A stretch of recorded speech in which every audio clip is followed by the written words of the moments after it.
morning and welcome to ABC News Ghana. This is ABC Headlines. I am KHADIJAH ISSIFU. Coming up in the headlines. Parliament has completely revoked the legislative instrument LI 2462, which granted power to the President to authorize mining in forest reserves in the country. The Interior Ministry has imposed a curfew on Nalirigu Township and its environs in the northeast region in a resolve to maintain peace following the presentation of Otumfuo Peace Mediation Report.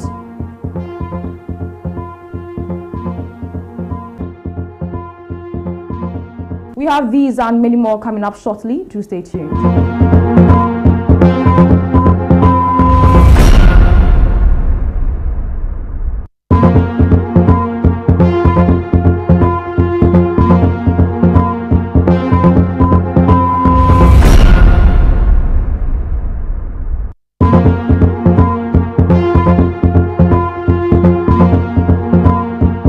Thankful for your time this morning. We're streaming live on Facebook and on YouTube at ABC News GH_. Now to the details. The government has completely revoked the legislative instrument LI 2462, which granted power to the President to authorize mining in forest reserves in the country. This comes after the Environmental Protection Revocation Instrument 2025 matured into law on Wednesday, December 10, 2025, following its laying in Parliament by the Minister for Land and Natural Resources, Emmanuel Amakofi-Boa. The move forms part of the government's renewed effort towards the fight against illegal mining, also known as Galamsey. LI 2462, which allows mining activities in forest reserves, has faced fierce criticism from environmental activists and the public for its role in exacerbating the damaging effect of illegal mining, also known as Galamsey. Many environmental and civil society groups argue that LI 2462 opened up forest reserves to industrial mining in a way that undermines forest protection.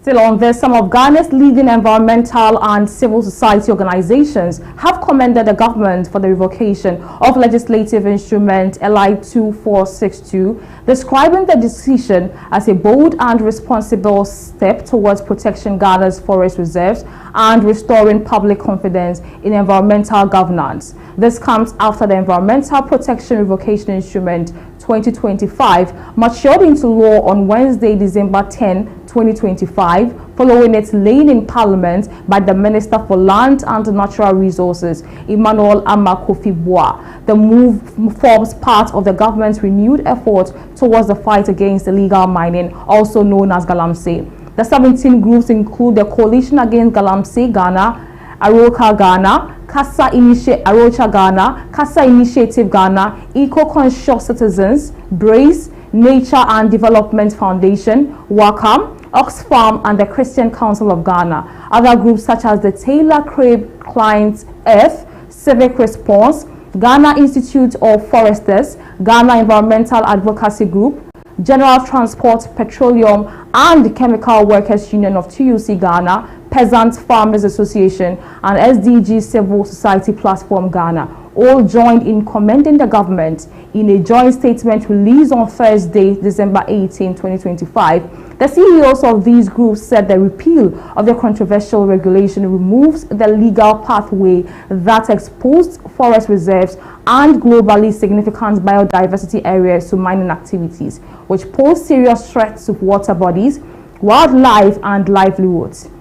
They described the decision as a clear demonstration that the government has listened to the concerns of citizens, experts, and advocacy groups who consistently warn that LI 2462 undermined Ghana's environmental protection framework.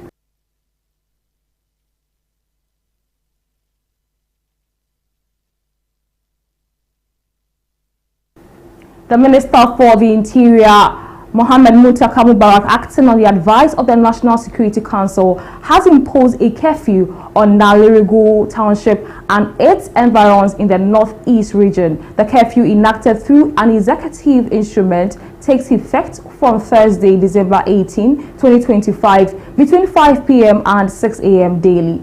In a statement, the government urged chiefs, elders, opinion leaders, youth, and residents of the area to exercise restraint and use non-violent means to address the challenges confronting the community, emphasizing the need to maintain peace.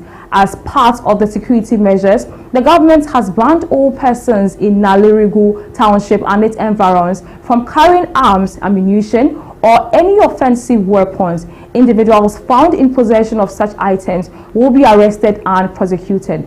Additional restrictions include a ban on the movement of motorbikes, a prohibition on wearing smokes, a ban on selling fuel in containers, and a prohibition on unlawful assemblies. Authorities have called on residents to comply fully with the directives to ensure the safety and security of the area during the curfew period.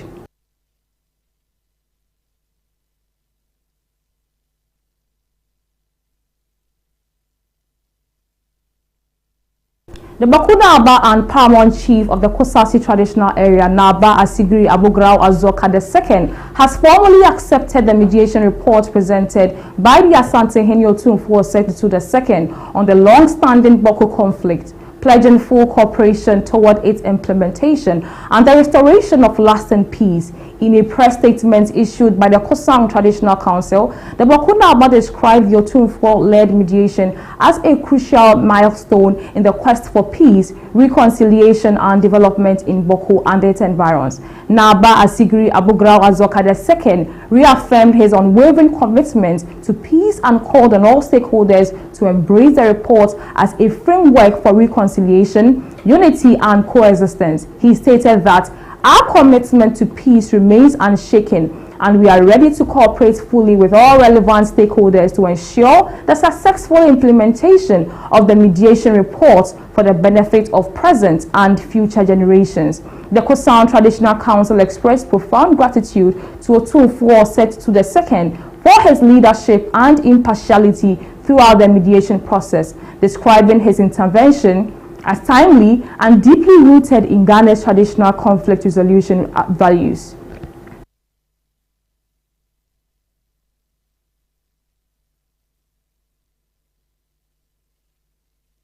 Away from that, the Attorney General and Minister for Justice has announced that the government has formally submitted a request to the United States authorities for the extradition of former Finance Minister Ken Ofori-Atta and Ernest Darko Akore to face corruption-related charges brought by the Office of the Special Prosecutor. Speaking on Thursday, December 18, during the Government Accountability Series, the Attorney General said the move followed the receipt of all required documentation and clarifications from the USP, adding that the two are expected to answer to a total of 78 alleged corruption and corruption-related offenses.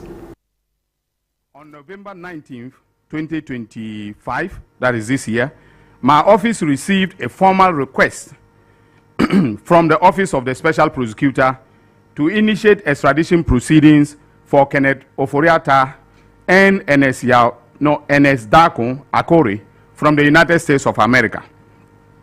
Following a preliminary review, our International Cooperation Unit observed that certain aspects of the request require clarification and enhancements to align with the applicable legal and procedural requirements.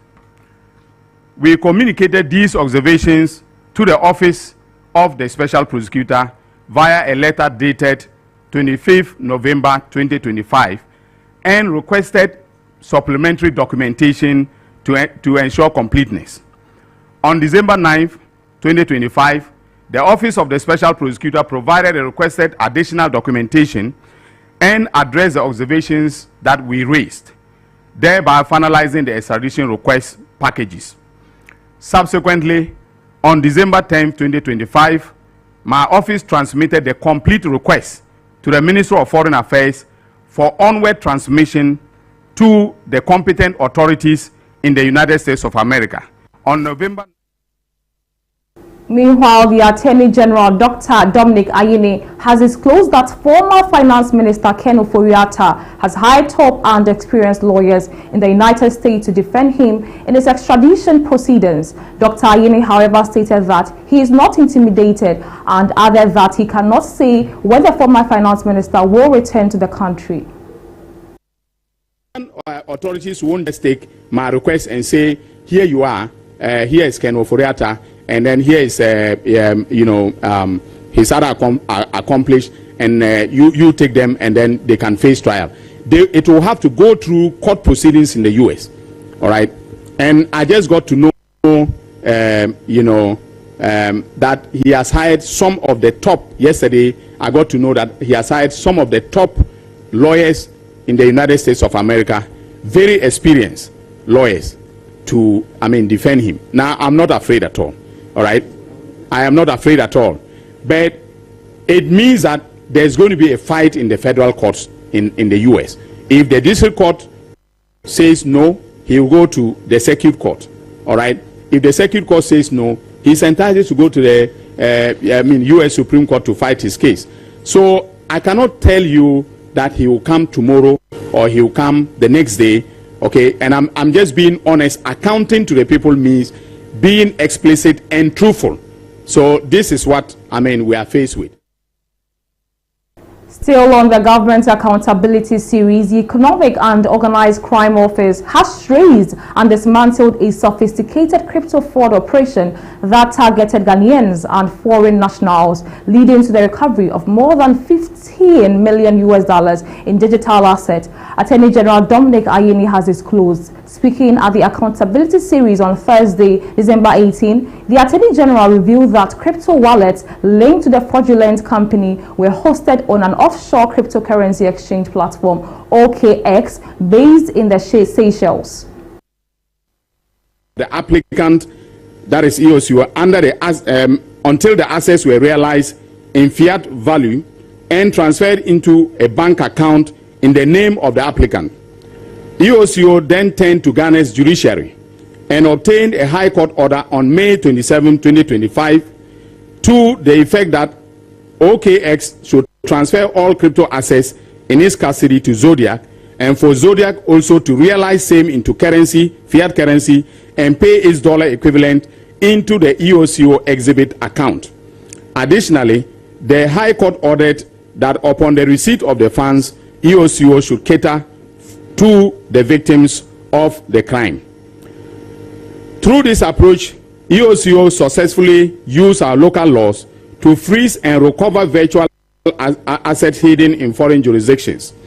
As a result, on November 19, 2025, Zodiac Custody successfully converted the said crypto assets of the criminal enterprise and paid same to EOCO's exhibit account in the amount of $15,191,730 United States of American dollars and 13 cents.